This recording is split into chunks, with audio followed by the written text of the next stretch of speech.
we talked about your career, we talk about money, habits, nutrition, but sometimes health isn't about optimization, it's about survival. So I had the opportunity to hear a little bit about your story through Channel 3, and I didn't want to skip this part. So if you're comfortable with it, I want to talk about you being a cancer survivor. Okay. How old were you when you found out, and what was that like going through that? I was 11 years old when I found out. I was playing pop league football, and I had this like it was like a bump on my hand or whatever. I grew up on the whole premise of shake it off, man up, put some dirt on it, keep on about your business. But it was to the point where if I even catch a football, it was like this pain. It was like shooting up my arm to the point where it was unbearable. Like, all right, pops, hey, I can't even play. I can't even play the sport because the pain is too bad. I was trying to bear it, but it's too much. So it took me to get it looked at, did an autopsy, came back. At that point, I was diagnosed with a terminal cancer. Epithelial sarcoma, the stage that mine was in, they gave me 6 months at the time. They gave me 6 months to live, and at the time, this is at an age where I'm thinking I'm going to live forever. They gave me one option, and that was to amputate the hand, amputate my right hand. He was like, we might be able to just amputate some of your fingers, and maybe, but we really need to amputate that hand up to like mid-arm. When I asked the doctor at the time, I was like, well, if you do that, what's the chances of me living? And he was like, can't make you no promises. Maybe another year. So I'm going to have no hand, and I still have to try to like learn how to do everything all over again. And while I'm still learning, I still may die while I'm still trying to learn. I told my pops at the time, I was like, I don't want to do it. I said, I want to live as normal as I can for whatever time I got left. But I think I still hadn't taken it all in. I still really hadn't digested it yet. I think it was a few days after, maybe like a week after that. My dad, like I told you before, he was project dude, tough. Like, it's the first time I ever seen him cry. And I saw him crying one day, and I was like, oh, this is real. Yeah. It hit me, and I was just, I'll say how I processed it was a variety of emotions, man. Emotions. I was angry. I was angry at times, and kind of like, why me? I barely lived yet. Then other times I'm like super spiritual, like, Lord, please let me get through this. And so I really went back and forth a lot between anger and trying to have the faith of a mustard seed at the time. And every day I woke up was like, oh, you made it another day. You know what I'm saying? Like, I almost couldn't believe it. It was like, it was tough. Yeah. Yeah, it was tough. Was there a particular point where you got to where it's like, I'm kind of in the clear right now. Like, things are moving forward. What the doctor said was wrong, and I'm going to be able to live a prosperous life. I didn't reach that part, man, honestly, until I was probably about 18, 19. Okay. The doctor told me, he was like, if you make it to 16, it will be an absolute miracle. Because epithelial sarcoma is more of an adolescent cancer. He was like, if you make it to 16, you may have a chance. But right now, for what I see, you got about 6 months.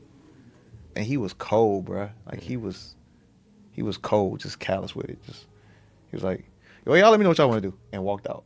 You know what I'm saying? Yeah, no compassion. Zero compassion. I did say when I became a doctor, I if I didn't do anything else, I was going to have compassion for the person sitting across from me. I don't care what walk of life you are, what race you are, what gender you are, what sex, whatever. I'm going to have compassion for you. And that's what started that, how I am today. But I think I didn't feel it until like I got some blood work done. I was like 18, and you can see I was like 18, and like, oh, I made 16, I made 18. Yeah. I might make it, but I was always nervous. Man. Like, I was never easy. You know what I'm saying? Mm-hmm. So yeah, probably around 18, 19. How did your life change, like overcoming that and going into like your adulthood? It was days, man, where I felt like I had nothing to lose. Like, I'm gonna die anyway. So my temper was just, bro, short fuse. I felt like I was a good kid overall, but I was angry at the world. Mm-hmm. I felt like I literally had nothing to lose. You know what I'm saying? Today could be my last day on earth. Don't piss me off. Yeah. You know what I'm saying? Yeah. And the other days, it was like I say, it was just like I'm on my knees praying 8, 9, 10 times a day. But I think when I finally realized that my blood work and everything else came back clear, everything came back clear, that was a conversation that I really had with God on, like, you gave me a second chance. Yeah, I don't know why this happened to begin with, but I have a second chance. And I want people, when they see me, they see you. I just want to be a different type of person. I want to live, I want to enjoy life, but also want to strive to be Christ-like, but I'm never going to be perfect. Mm-hmm. That's, we're human. Mm-hmm. But I just want to be a good person overall. And I wanted to, I don't know, at that point, I think in a nutshell, I felt like God spared me for a reason. He spared me for a reason, and I wanted to find out what that reason was.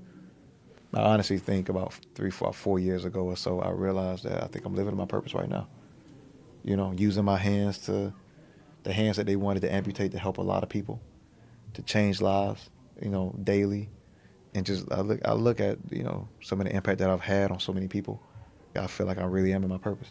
Yeah. You know what I'm saying? Yeah, it's a miracle, and it's ironic how God worked. Yeah. The same thing that he wanted to amputate that wasn't any good is now the tool that you use in order to bring wellness to other people. Yep. When I read the story, I'm just like about to tear up for real. Yeah. And then sit down, had a conversation with you, the person that you are today, the impact that you having.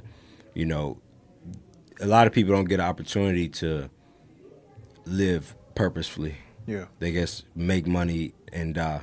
This Appreciate relationship means even more because I know that you're not out here, hey, I just want to, be a doctor and make money and keep it moving, but you really changing people's lives. Yeah. And we need that. I appreciate that, man. Yeah. Yeah, and I tell people all the time, man, I genuinely care. I do, man. And that's why I think what I do doesn't feel like work. You know what I'm saying? And I think if you talk to 90% of the people that step foot in my office, they'll say, it's just different. Yeah. You know what I'm saying? It's just the energy's different. It's different. My compassion is different, so I feel like I'm doing what I was supposed to do with my second chance. Yeah, absolutely. It's funny because chiro means hands and practic means the use of. I'm a chiropractor using my hands. I never thought I'd be a chiropractor. I went to school with people that had this amazing, life-changing story. I didn't have that. Mm-hmm. Some people who was like third-generation doctors. I tell people all the time, chiropractic kind of found me. This necessarily wasn't on my bingo card. Yeah. But here I am, and I'm using my gift. Yeah. You know? What message would you give people right now, young or old, that's having health difficulties and they're watching this story right now? Don't give up that fight. Because I could have easily given up. That's when I became a vegetarian. My diet changed completely. I was basically just drinking raw vegetables every day. Seriously. My diet was miserable, and and everything I ate tasted horrible. But I wanted to live more than the things I wanted to enjoy. Yeah. And I fought, man.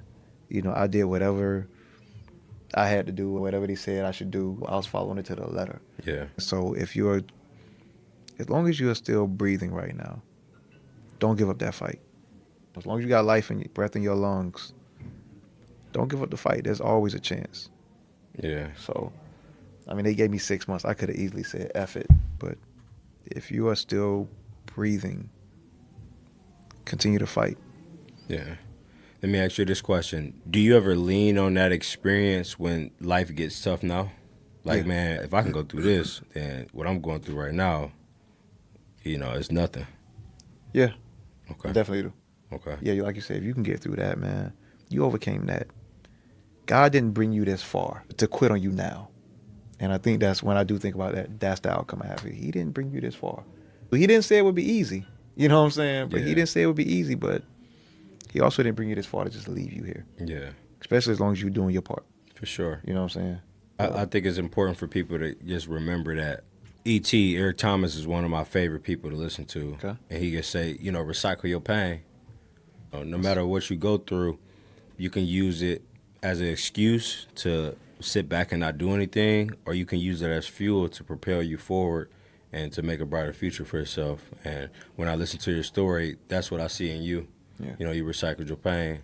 I love that, actually. Yeah. I love that, actually. Yeah, I appreciate you sharing that. It takes a lot of courage for people to share the vulnerable side of them, especially with the public. And there's somebody watching this right now that you guys gave them hope. it's something that I would never tell anybody before.